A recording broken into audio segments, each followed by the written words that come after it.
الحمد لله نحمده ونستعينه ونستغفره ونؤمن به ونتوكل عليه ونعوذ بالله من شرور أنفسنا ومن سيئات أعمالنا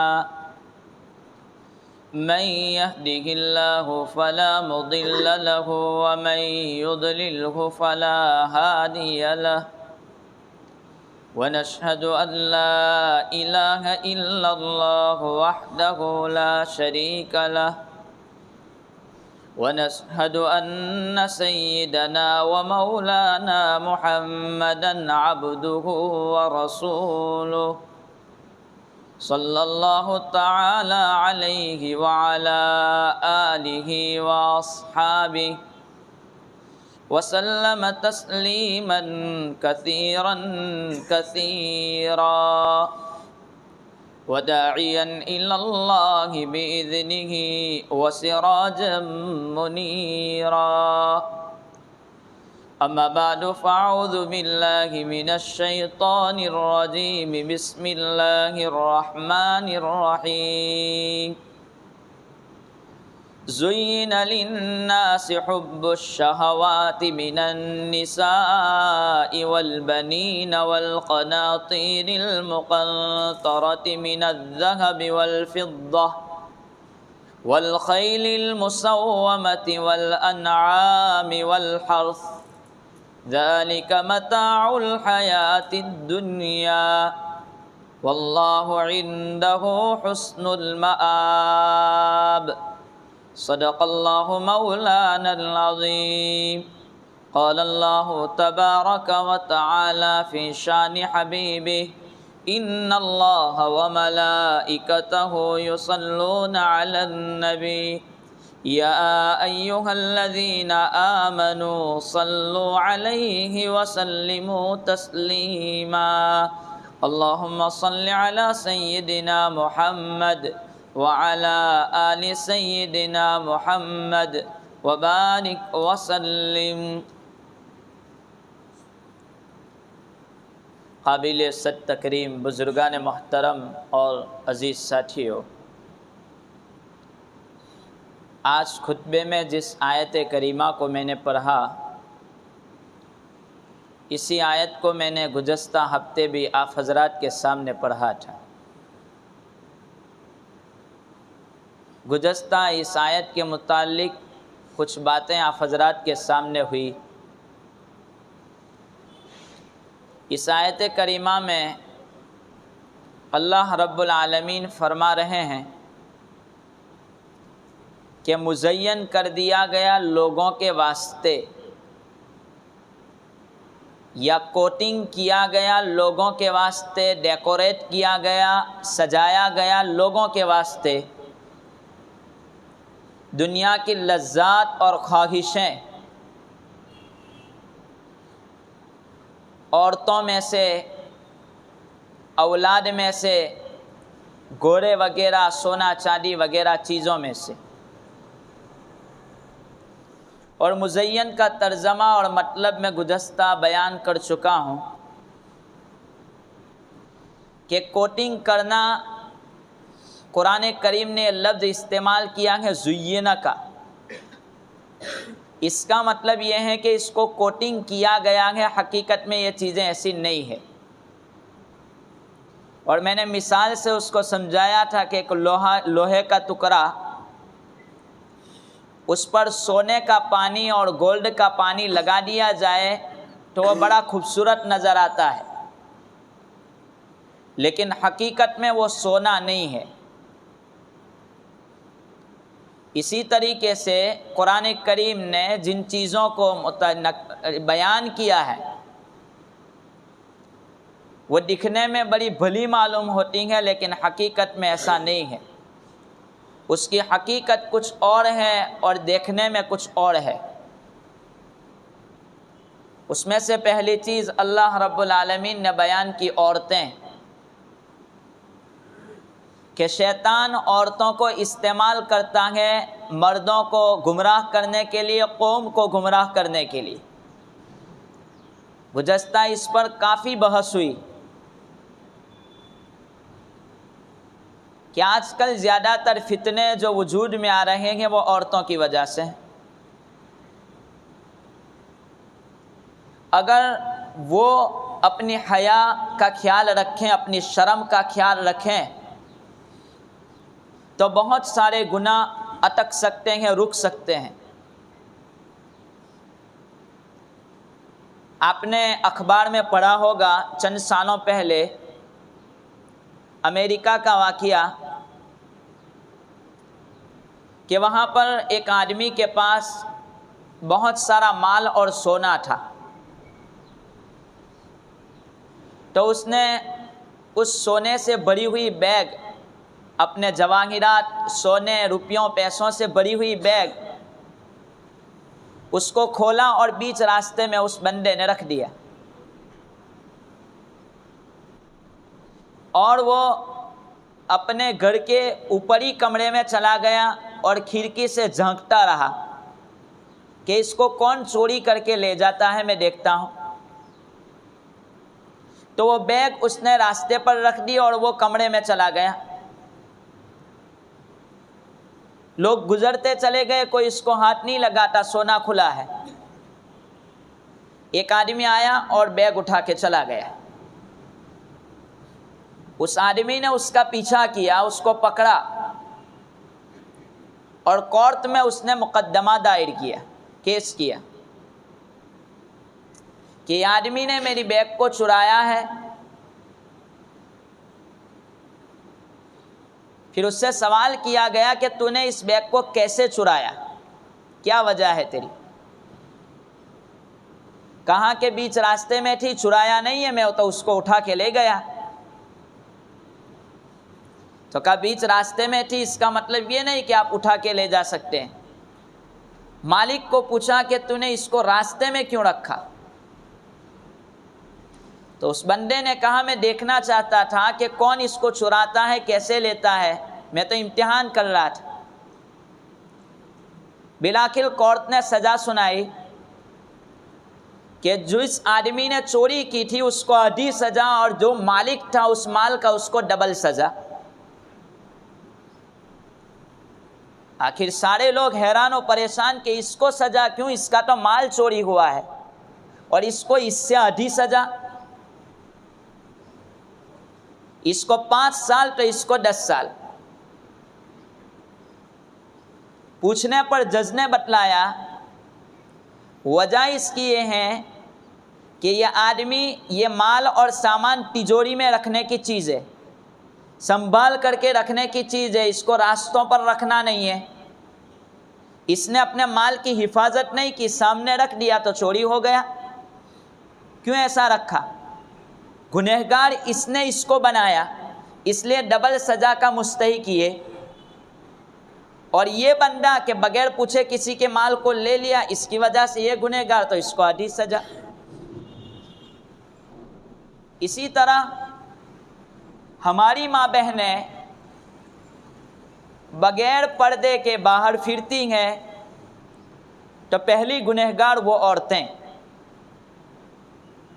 کہ جو اپنی طرف مردوں کو مائل کرتی ہیں، کھینچتی ہیں۔ نوجوان تو ہے ہی گنہگار، لیکن اس کا جو ذریعہ ہے، وجہ ان کو گنہگار کرنے کی وہ عورتیں ہیں۔ لہذا ان باتوں سے اپنے آپ کو بچانے کی ضرورت ہے۔ حضرت ایک بزرگ گزرے ہیں کوفہ میں، حضرت سعید رحمۃ اللہ علیہ، انہوں نے ایک واقعہ نقل کیا کہ کوفہ میں ایک نوجوان بندہ رہتا تھا، خوبصورت تھا، اور وہ نوجوان بندہ عبادت میں اپنی زندگی گزارتا تھا۔ ایک مرتبہ وہ عبادت کے لیے مسجد کی طرف جا رہا تھا کہ ایک عورت بیچ راستے میں آ گئی۔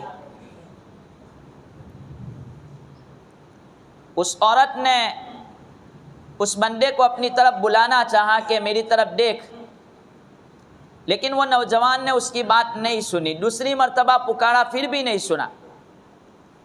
تیسری مرتبہ بلایا پھر بھی آواز کا جواب نہیں دیا۔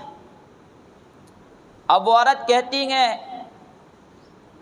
کہ میری طرف دیکھ، میں خدا کا واسطہ تجھے دیتی ہوں۔ وہ مرد پلٹا اور پیچھے کی طرف دیکھا تو اس مرد نے کہا اگرچہ تو مجھے بلا رہی ہے لیکن یہ جگہ تہمت سے خالی نہیں ہے، یہ عام راستہ ہے جہاں پر ایک مرد کا عورت سے بات کرنا مناسب نہیں ہے، خدا کا خوف کر۔ تو کہا کہ خدا کا خوف تو مجھ پر کھا، اس لیے کہ میں تیری محبت میں، میرا رواں رواں، میرا بال بال تیری محبت میں گرفتار ہے۔ تو اس مرد نے کہا کچھ ہو نہیں سکتا اور وہ چلا گیا۔ جب وہ چلا تو نماز پڑھنا اس نے شروع کیا۔ اب نماز پڑھنا جب شروع کیا تو کچھ یاد نہیں آ رہا ہے، دھیان نہیں لگ رہا، تو اس نے ایک چٹھی لکھی اور لے کر کے وہ باہر نکلا تو اس عورت کو اسی جگہ پر کھڑا پایا، وہ چٹھی اس کے ہاتھ میں دی، یہ پکڑ۔ اس چٹھی میں اس مرد نے لکھا تھا کہ میری یہ 3 باتیں سن۔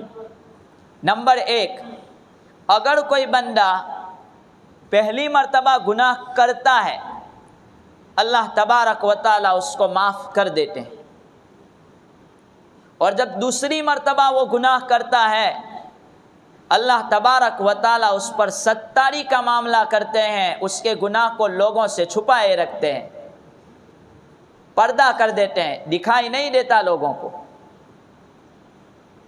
اور جب تیسری مرتبہ گناہ بندہ کرتا ہے اللہ تبارک و تعالیٰ کا غضب اس طرح اترتا ہے کہ ساری دنیا، شجر و حجر، پتھر اور درخت، پہاڑ، زمین، آسمان، سب کچھ اس کے سامنے تنگ ہو جاتا ہے، باوجود کشادگی کے اس کی زندگی میں اس کو سکون نہیں ملتا۔ سارے اسباب سکون حاصل کرنے کے ہیں لیکن اس کو سکون نظر نہیں آتا۔ آج ہمارا عالم یہی ہے۔ یہ بات کہی عورت تو وہ چٹھی لے کر کے چلی گئی، اور یہ آدمی اب اس عورت سے کہتا ہے خدا کا خوف اس طرح کر کہ کل قیامت کے دن آدمی خدا کے خوف کی وجہ سے اس کا کلیجہ منہ کی طرف نکل کر آ جائے گا، اور اللہ تبارک و تعالیٰ کے سامنے خوف کی وجہ سے وہ قائم نہیں رہ پائے گا۔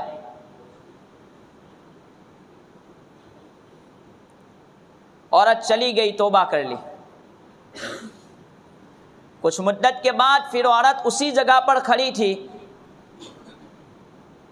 اور آ کر کے کہتی ہیں کچھ نصیحت مجھے کر دے۔ تو اس بندے نے کہا کہ قرآن کریم میں رب العالمین فرماتے ہیں وَهُوَ الَّذِي يَتَوَفَّاكُمْ بِاللَّيْلِ، وہ اللہ وہ ذات کہ رات میں تجھے سلا دیتی ہے، وَيَعْلَمُ مَا جَرَحْتُمْ بِالنَّهَارِ، اور دن کے وقت میں، وَيَعْلَمُ مَا، وہ جانتا ہے جو دن کے وقت میں تو گناہ کرتا ہے،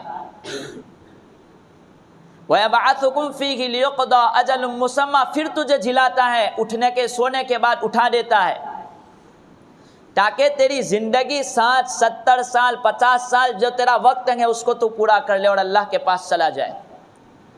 عورت نے کہا اب تیری اور میری ملاقات قیامت کے میدان میں ہوگی۔ عورت نے توبہ کی، چلی گئی، عبادت کرتی رہی اور ایسی حالت میں وہ اللہ کو پیاری ہو گئی۔ تو ایک طرف عورتوں کو بھی بچنا ہے، مردوں کو بھی بچنا ہے۔ تو جس آیت کریمہ کو میں نے آپ حضرات کے سامنے پڑھا اس میں رب تبارک و تعالی فرماتے ہیں زُيِّنَ لِلنَّاسِ حُبُّ الشَّهَوَاتِ مِنَ النِّسَاءِ وَالْبَنِينَ، کہ مزین کر دی گئی عورتوں کے واسطے، سجا دی گئی عورتوں کے واسطے، ڈیکوریٹ کی گئی عورتوں کے واسطے کوٹنگ کی گئی مردوں اور لوگوں کے واسطے وہ چیزیں کہ جس کی طرف انسان کا دل اپیل کرتا ہے، مائل ہوتا ہے، کھینچتا ہے۔ اس میں سے پہلی چیز عورتیں۔ ایک طرف عورتوں کو حکم دیا گیا کہ وہ پردے میں رہے۔ حضرت نبی پاک صلی اللہ تعالی علیہ وسلم نے ایک مرتبہ مجلس میں سوال کیا، سب سے بہترین عورت کون؟ سب خاموش، کوئی جواب نہیں۔ حضرت علی گھر پہنچے، فاطمہ سے پوچھا، فاطمہ بہترین عورت کون ہے؟ حضرت فاطمہ نے کہا سب سے بہترین عورت وہ ہے کہ جو کسی اجنبی مرد کو نہ دیکھے اور کوئی اجنبی مرد اس کے چہرے کو نہ دیکھے، بہترین عورت ہے، یہ سب سے بہتر ہے۔ حضرت نبی کریم صلی اللہ تعالی علیہ وسلم نے ارشاد فرمایا، اگر کوئی مرد عورت پر سے، اجنبی عورت پر سے اپنی نگاہ ہٹا لیتا ہے، بچاتا ہے، اپنی نگاہوں کی حفاظت کر لیتا ہے، اللہ تبارک و تعالیٰ اس کو ایمان کا مزہ محسوس کرواتے ہیں۔ علامہ ابن جوزی رحمۃ اللہ علیہ نے لکھا ہے کہ ایک بزرگ نے یہ بات نقل کی کہ ایک لوہار کے پاس وہ بزرگ گئے تو وہ لوہار آگ کو اپنے ہاتھوں سے اٹھا کر پھینکتا تھا، آگ کو۔ تو بزرگ کو یہ چیز دیکھ کر کے تعجب ہوا کہ آخر ایسا کیوں؟ تو پوچھا کیا وجہ ہے کہ تو آگ کو پکڑ رہا ہے، تیرے ہاتھ کو آگ کچھ کر نہیں سکتے؟ تو وہ بندے نے کہا میری بات یہ ہے کہ ایک عورت میرے پاس آئی اور کہنے لگی مجھے پیسوں کی ضرورت ہے، اناج نہیں ہے، کھانا نہیں ہے، مجھے چاہیے۔ تو میں نے کہا میرے گھر پہنچ جا، تجھے جو ضرورت ہے میں تیری پوری کر دوں گا، مطلب غلط نیت سے میں نے اس کو اپنی طرف کھینچا۔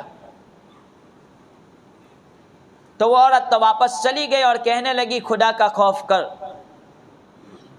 لیکن چونکہ وہ عورت مجبور بہت زیادہ تھی تو دوسری مرتبہ آئی اور کہنے لگی کہ میری ضرورت پوری کر، تو کہا میرے گھر جا۔ تو وہ عورت میرے گھر پہنچی۔ میرے گھر پہنچنے کے بعد جب میں نے غلط ارادے سے اس کی طرف ہاتھ بڑھایا تو اس عورت نے کہا خدا کا خوف کر۔ میں پیچھے ہٹا، اچانک مجھے گسی تاری ہو گئی، بے ہوش ہو گیا اور میری آنکھ لگ گئی۔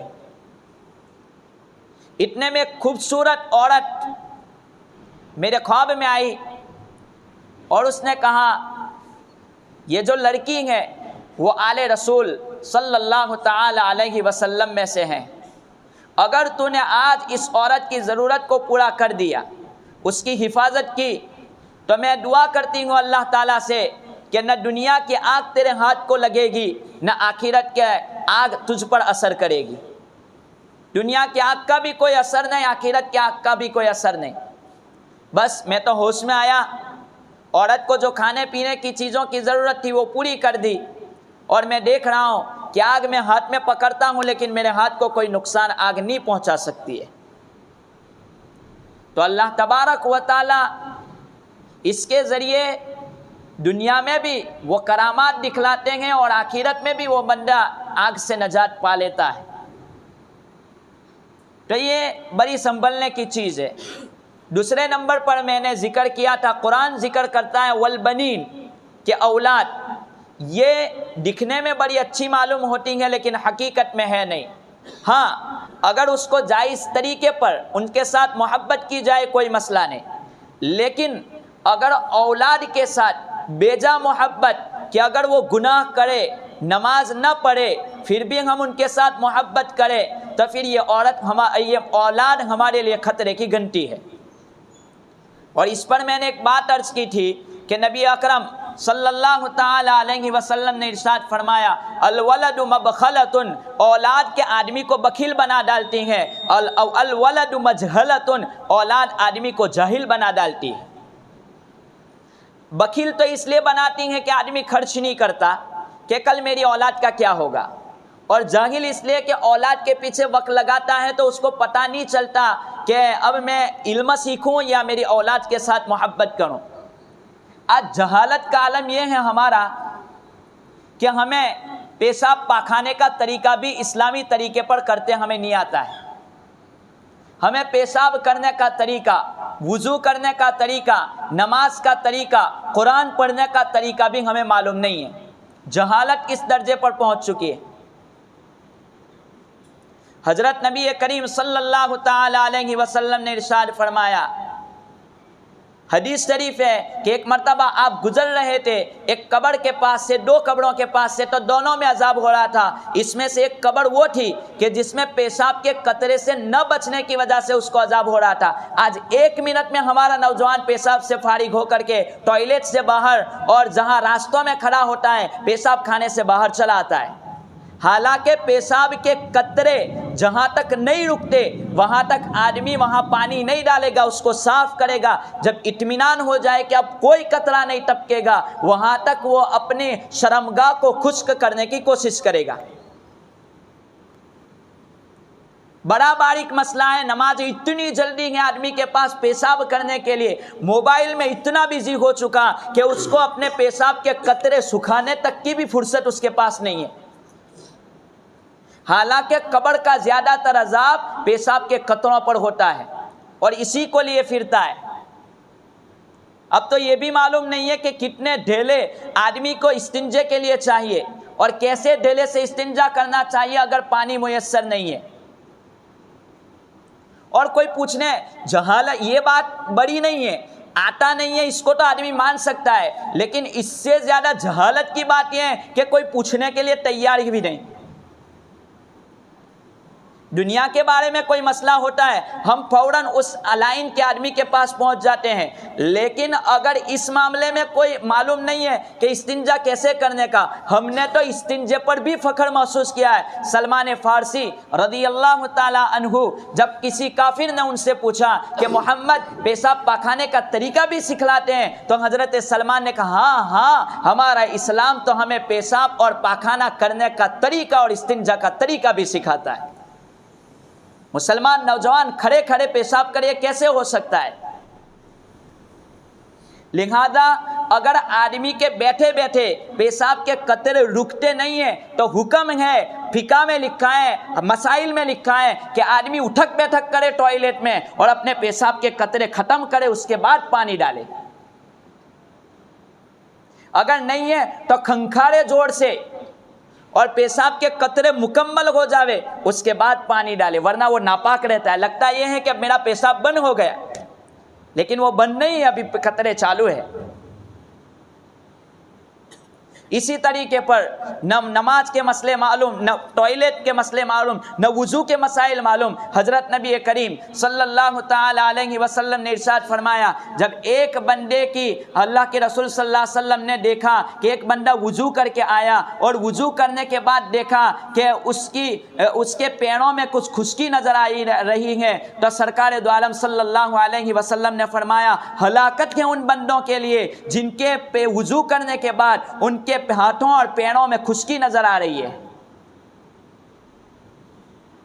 مسئلہ لکھا ہے کہ ہماری جو یہ آنکھیں ہیں، آنکھوں کا ظاہری حصے کو دھونا فرض ہے وضو میں، اور یہ جو میل ہمارا آنکھوں میں جمع ہوتا ہے وہ جمع ہوتے ہوتے ناک کے بازو میں، یہ کارنروں پر یہ میل جمع ہو جاتا ہے. اگر آدمی سرسری پانی بہا دیتا ہے اور یہ میل باقی رہتا ہے، اور میل کی وجہ سے اگر اندر پانی نہیں پہنچتا، آدمی کا وضو بھی نہیں ہوتا، نہیں آدمی کا غسل بھی نہیں ہوتا. کوہنیاں سوکھی رہ جاتی ہیں. بعض مرتبہ دیکھتے ہیں اتنی جلدی کہ یہ سب سوکھا نظر آتا ہے اور اسی میں آدمی نماز کے لیے چلا آتا ہے. اس کو صاف کرنا ہے. یہاں تک علماء نے مسئلہ لکھا ہے کہ غسل کے جو 3 فرض ہے، ان 3 فرض میں کلی کرنا، ناک میں پانی ڈالنا اور پورے جسم پر اس طرح پانی بہانا کہ ایک بال کے برابر جگہ سوکھی نہ رہے. اگر کوئی آدمی کلی نہ کرے، پانی پی جاوے اور کلی نہ کرے، اگر وہ آدمی اس حالت میں باہر نکلا غسل کھانے سے، تو اس کا، اگر علماء لکھتے ہیں کہ اگر اس نے ہلا کے پانی نہیں پیا ہے، ڈائریکٹ پی گیا ہے، تو یہ آجو بازو والوں حصوں میں اگر پانی نہیں پہنچا تو اس کا غسل نہیں ہوا. لیکن ہمارے پاس فرصت نہیں ہے، نہ نماز سیکھنے کی فرصت، نہ وضو سیکھنے کی فرصت، نہ استنجا سیکھنے کی فرصت. بڑا مسئلہ ہے. لہذا اپنے باقی باتیں انشاءاللہ آئندہ اپنے علماء سے ربط اور تعلقات قائم کریں اور ان سے پوچھیں. اسی سلسلے میں روزانہ فجر کی نماز کے بعد یہاں پر مسائل چلتے تھے. ایک مسئلہ دو مسئلے، ایک مسئلہ دو مسئلے روزانہ آپ کے سامنے پیش کیے جاتے تھے. اس کو اب ایک کاغذ کی شکل میں، ایک نقشے کی شکل میں آپ کے سامنے لا کے رکھ دیا ہے. اللہ تبارک و تعالیٰ سے امید ہے کہ اللہ تعالیٰ اس کے ذریعے میری مغفرت کا، میرے استادوں کی مغفرت کا ذریعہ بنا دے، میرے خاندان والوں کی مغفرت کا ذریعہ، اور جن لوگوں نے مالی اعتبار سے تعاون کیا ہے ان کی مغفرت کا ذریعہ بنا دے. اب یہ جو نقشہ آپ کو ملے گا نماز کے بعد تقسیم کیا جائے گا، یہ رمضان کے ٹائم ٹیبل کی طرح ہے. اس میں نمازی حضرات دھیان آپو، یہ جو لکھا ہے یہ پہلے حصے میں آئے گا، اس کو اس طرح موڑنا ہے. اندر نماز کا پورا نقشہ ہے، پیچھے نماز کی رکعتیں چھوٹی ہے تو اس کو کیسے پڑھنا ہے اس کا مکمل طریقہ لکھا ہے کہ نماز ایک رکعت چھوٹ گئی تو کیسے پڑھیں گے، دو رکعت چھوٹ گئی تو کیسے پڑھیں گے، تین چھوٹی تو کیسے پڑھیں گے. یہ آخری صفحے پر یہ پورا نقشہ. اسی طرح فرض چھوڑیں گے تو نماز کس حالت پر پہنچے گی، واجب پر کس حالت پر، سنت کس طریقے پر، اور نماز کے شروع سے لے کر آخر تک کون سی چیز سنت، کون سی چیز واجب، یہ تمام چیزیں پورے نقشے میں آپ حضرات کے سامنے رکھ دی ہیں. اس کا صحیح استعمال کریں اور صحیح طریقے پر نماز ادا کرنے کی کوشش کریں. اللہ تبارک و تعالی ہم تمام کو ان باتوں پر عمل پیرا ہونے کی توفیق عطا فرمائے. ان باتوں کے بعد ہر ایک کے دل میں یہ جذبہ ہونا چاہیے کہ آخر میں بھی تو مسلمان ہوں. بچپن میں نے پیشاب کا طریقہ مدرسے میں پڑھا تھا. اس وقت تو مجھے کوئی شعور نہیں تھا کہ کیسے پیشاب کرنے کا، کیسے پاخانہ کرنے کا، کیسے ڈھونے کا. اب میں بڑا ہو چکا ہوں، کسی عالم کے پاس جا کر کے مجھے پیشاب کا طریقہ پوچھنا چاہیے، وضو کر کے مجھے بتلانا چاہیے، نماز پڑھ کر کے مجھے بتلانا چاہیے. یہ 5-10 منٹ بھی اگر کسی عالم کے پاس ہم روزانہ جاتے ہیں تو ہماری نمازیں، ہمارا وضو، ہمارا غسل، یہ تمام چیزیں درست ہو سکتی ہیں. ورنہ ویسے کے ویسے قبر میں جا کے سو جائیں گے اور کوئی پرسان حال ایسے وقت میں نہیں ہوگا. آدمی کو چاہیے کہ 10-15 منٹ اپنی آخرت کے لیے قربان کریں کہ یہ چیزیں میرے سیکھنے کے لازم ہے، فرض ہے. اگر کوئی آدمی یوں کہے کہ اللہ مجھے معلوم نہیں تھا، یہ مسئلہ تھا، اس پر کوئی اس کے چھٹکارے کا کوئی سامان اس کے پاس نہیں ہو سکتا. اللہ تعالیٰ نے سارے اسباب مہیا کر دیے ہیں. لہذا تمام تر طریقے سیکھ کر کے اس پر عمل کرنے کی کوشش کریں. باقی باتیں انشاءاللہ آئندہ. آمین. وآخر دعوانا ان الحمد للہ رب العالمین.